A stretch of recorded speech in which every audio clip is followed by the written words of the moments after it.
Integrantes del Gobierno Nacional, integrantes de la Comisión de Presupuesto del Honorable Congreso de la Nación, diputados, senadores y dirigentes, tanto de La Libertad Avanza como del resto del arco político que hoy me acompañan.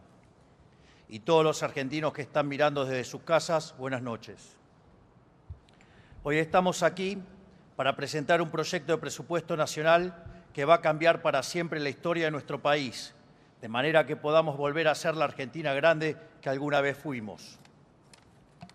Después de años donde la clase política vivió poniendo cepos a las libertades individuales, hoy venimos aquí a ponerle un cepo al Estado. Este proyecto de presupuesto que estamos presentando hoy aquí tiene una metodología que blinda el equilibrio fiscal sin importar cuál sea el escenario económico. Esto significa que, independientemente de qué ocurra con la economía a nivel macro, el resultado fiscal del sector público nacional estará equilibrado. Este blindaje fiscal abre una nueva página en nuestra historia, hasta ahora desconocida. A partir de ahora, la Argentina será solvente, con la consecuente baja del riesgo país, de la tasa de interés y, en consecuencia, el aumento de la inversión, de la productividad, del salario real y, en definitiva, la caída de la pobreza y de la indigencia. De hecho, no puedo dejar de comentar que estamos hoy aquí, en esta misma casa, donde en diciembre del año 2001 fue declarado y aplaudido durante la presidencia de Adolfo Rodríguez Sá, a casa llena y en medio de enorme algarabía, el default de la Argentina. Ese default, que fue festejado y aplaudido de pie por la totalidad de la clase dirigente, sería el comienzo de un ciclo populista que ha destruido la Argentina. Algunos se preguntarán por qué estoy yo hoy aquí, esta noche, si en general quien suele presentar el presupuesto nacional en el Poder Ejecutivo le propone al Congreso es el ministro de Economía. Decidí hacerlo personalmente por dos razones. Primero, porque soy economista, además estoy orgulloso de eso.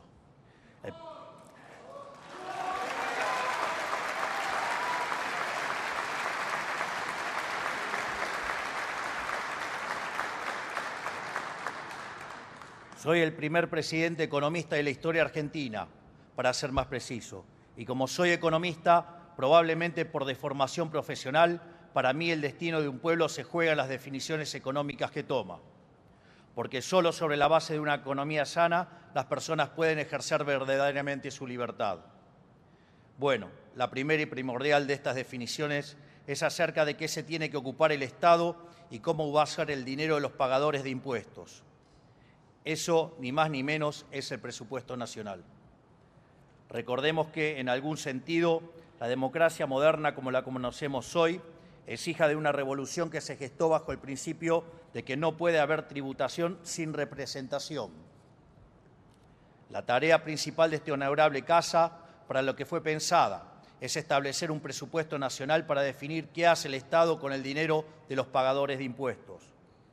La segunda razón por la cual me estoy presentando hoy aquí es porque vengo a proponer un proyecto de presupuesto diametralmente distinto a lo que nos tienen acostumbrados. No solo distinto, sino el más radicalmente distinto de nuestra historia. Y he aprendido de primera mano que a más profundo el cambio, mayor tiene que ser el esfuerzo empeñado para pelear por él. Por eso estamos aquí hoy, porque el presupuesto nacional no es solo una ley más, es la ley de leyes. Es la hoja de ruta bajo la cual ordenaremos las prioridades de nuestra gestión en la presente hora nacional. La piedra basal de este presupuesto es la primera verdad de una administración pública sana, una verdad que durante muchos años ha sido relegada en Argentina, el déficit cero. Lo primero que hay que entender es que cuando los gobiernos quieren gastar y gastar compulsivamente y no les da el margen para seguir subiendo impuestos, como ocurre en la Argentina, la única forma de pagar la cuenta es pidiendo plata prestada o imprimiéndola en el Banco Central. Recordemos brevemente lo que ha sido la metodología histórica de nuestra clase dirigente. Como los políticos no entienden la restricción presupuestaria y no quieren dejar de gastar, generan déficit. Para cubrir ese déficit, lo primero que hacen es tomar deuda. Pero como no hacen el ajuste necesario, la deuda se vuelve impagable y entonces defaultean. Así es como nos convertimos en el mayor defaulteador serial del mundo, Pero el default no es inocuo. Caer en default lo que produce es la ya famosa en Argentina fuga de capitales. Entonces los dólares comienzan a escasear y los políticos no tienen mejor idea que establecer aranceles o derechos de exportación para hacerse de los dólares del sector privado. Y por el otro lado, establecen controles de capitales para intentar retener los escasos dólares que así genera el país. Como esto produce que la Argentina se quede sin crédito en los mercados financieros, no tiene mejor idea que emitir dinero, que como ya sabemos genera inflación. Nota del pie, porque la inflación es siempre y en todo lugar un fenómeno monetario, les guste a quien no le guste.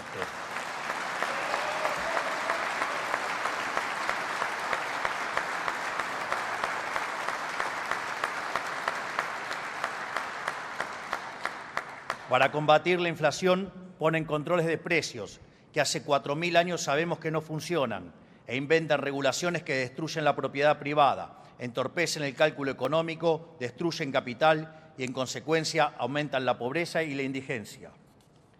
Esta es la triste historia argentina de lo que los políticos y analistas llaman política económica, que no ha sido otra cosa en la Argentina que la violación sistemática de los derechos de propiedad de los ciudadanos. Dicho de otro modo, el déficit solo se cubre con deuda, que no es ni más ni menos impuestos futuros, impuestos sobre las futuras generaciones, o con más impuestos presentes o con emisión de dinero. En Argentina más impuestos no puede haber, es el país con mayor cantidad de impuestos del mundo. Y si a eso le sumamos que el 50% de la actividad económica es informal, la presión impositiva formal en Argentina ronda el 60%. Un verdadero disparate para un país que necesita desesperadamente acumular capital. Una vez descartada la posibilidad de subir impuestos, la otra forma de solventar el déficit es con deuda, es decir, cargándole a las generaciones futuras el despilfarro de hoy. Esto no es otra cosa que entregar en el altar del populismo la vida de nuestros jóvenes, es decir, implica el exterminio de las generaciones futuras, quien hoy ya en un 70% son pobres. Pero Argentina, producto de ser el mayor defolteador serial del mundo, no tiene acceso al crédito, por ahora, lo que inhabilita cualquier tipo de endeudamiento, aun si fuera deseable, cuando en realidad nunca lo es. Y cuando esa alternativa se agota, el déficit se paga imprimiendo pesos, que es robarle a todos los argentinos mediante el señoriaje.